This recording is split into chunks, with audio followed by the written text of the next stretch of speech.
Hi, I'm Michael Senoff, founder and CEO of HardToFindSeminars.com. For the last 5 years, I've interviewed the world's best business and marketing minds. Now my challenge is to build the world's largest free resource for online, downloadable audio business interviews. I've learned a lot in the last 5 years, and today I'm going to show you the skills you need to survive.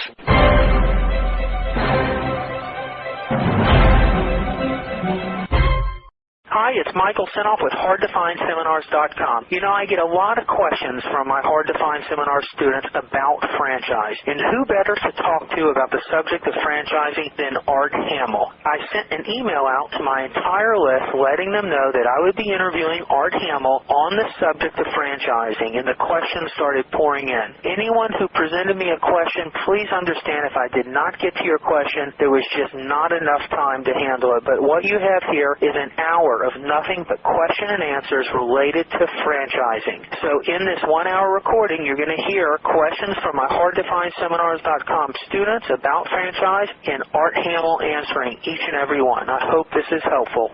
I wanted to do a section on franchising, especially after listening to it again in the course, because it's an interesting subject, and a lot of people are confused about franchising, and they have a lot of questions about it, and I figured with your experience you'd be a great person to ask. So I sent out an email to my entire list saying I'm going to be interviewing business buying expert Art Hamel on the subject of franchising. I said if you help me out and submit some questions that you have about the subject, I'll list your name and your website and a little bit about what you do if you choose, and we'll ask your question to Art and hopefully get the best answer as possible. Why don't you give a brief description of your experience with franchises specifically? I know from some of our previous recordings on my site at HardToFindSeminars.com, that's how you got involved in all this business buying, is that someone approached you with, I believe, a Burger Barn franchise? Yeah, Pizza, since we had a good relationship with them, we ended up with a number of other ones. Franchisees in California that didn't do well, so they turned them over to me, and so I ended up with quite a few of them. Now, the thing you were talking about on Burger Barn was somebody came by that sold me the Pizza Inn franchise. He was staying at our little Tiki Motel. He was talking about the fact we went into the franchise business.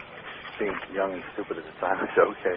So we ended up with 3 different franchises. We had a company called Continental Marketing Institute. This is back in the mid-'60s, and we were out selling franchises. This is before franchising really got going, because there were no standard contracts. We didn't have government control. We didn't have all the things that you have today. So basically, I started out being a franchisee, and then we got involved in Burger Barn. The people were basically pulling the money out too fast on the East Coast, so we went back there and we bought the company. So we ended up owning the company that sold the franchise. So I went from franchisee to franchisor, which we did also for a period of time. I don't remember how long. For the Burger Barns, I think we started out with 12 and then built it up from there. That was back in the mid-'60s. Nobody really had franchise packages. There were no franchise rules or laws. It was burn, rate, and pillage. So people would have a restaurant, they say, hey, let's sell this whole idea as a concept, and they package it up and just sell it without any kind of regulation. And today they're still doing the same thing, and that's what the problem is with franchising. Because if you're going to buy a franchise and you're going to pay so much a month or whatever cost it's going to be, you better make sure you're with one that is successful. The thing that you have going for you today is you have the franchise agreement, and this is something that states require and the federal government requires, that the company put out basically a franchise document that they give to all potential franchisees that spell out everything. And the thing you should always look for in there is the lawsuit section. And what happens today when somebody's having trouble or somebody isn't doing well with their franchise, instead of just closing up, what they do is go to an attorney, and an attorney then will threaten the franchise company to sue them. And as soon as you threaten them with a lawsuit and open a lawsuit, they have to put it in their document. It is very hard to sell franchises when you have 2 or 3 lawsuits pending. It's actually in your documentation. So they end up buying them out. You end up having to pay them off. And we used to always say this one thing in the franchise business. The average franchisee is, yesterday I couldn't spell franchise, today I are one. And what happens is, as a franchisor, you have to do a lot of things to assist your franchisee. And usually when you get to the end, the last thing they want to do is pay you. They're kissing your butt while they're going along, but as soon as you get to the point where you're helping them, you have a problem. They don't want to pay anymore. And the problem then legally is, it may take you 2 or 3 years to get to court. And if you don't continue to support them, being there every month or doing whatever you're supposed to be doing, you're not only going to lose that franchisee, but you're also going to have spent tens of thousands of dollars supporting them in a losing thing. So there's a lot of good news and bad news, whether you're a franchisor or a franchisee. The only thing I can tell anybody, become a franchisor or a franchisee, do your homework. We're going to get into it. I'm just going to start rolling with the first question here. It's from Terrence Crow, and his question number one is, why even consider buying a franchise when one can buy an existing business? Are buying franchises really safer and more secure than buying an existing business?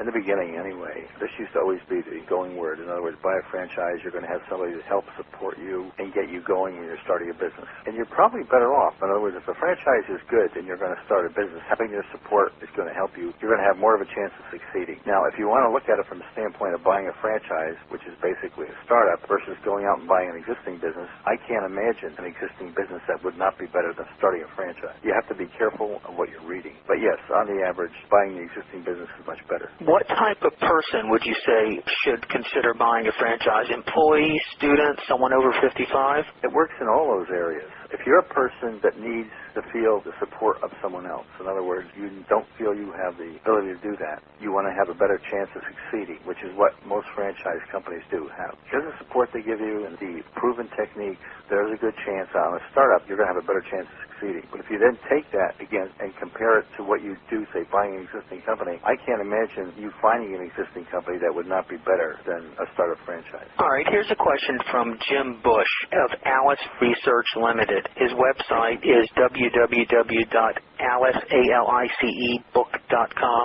And his question is, while I'm significantly a smart guy, when it comes to financial matters, I feel out of my field. Buying a franchise scares me, partly because of the appearance of lots of fraud in the finance business. What is the status of the effectiveness of federal regulations to prevent fraud in the franchise business, big and small? Where can I get the education that will help me to evaluate new or less well-known franchise opportunities? I feel there's a lot of information around if I were to take a McDonald's franchise, but not if I were to take on a Made-Right franchise or a small 35-unit loose meat sandwich house operation in Illinois and Iowa, for example. The thing you have to realize, they're going to provide you with certain key information. They're going to give you a stack of stuff on the place and how well the franchise is doing. What you want to get is get to the point where you get the franchise document, which will be 30, 40, 50 pages long, which spells out who the owners are, what their background is, how many times they've been to prison, and all this other. Are they going to offer that freely, or is it something you're going to have to ask? They have to put it in there by law. Will they make you sign a non-disclosure before you get that? You sign a lot of papers. I don't know if they're non-disclosures or not, but it doesn't make any difference. All this information is provided to you as part of the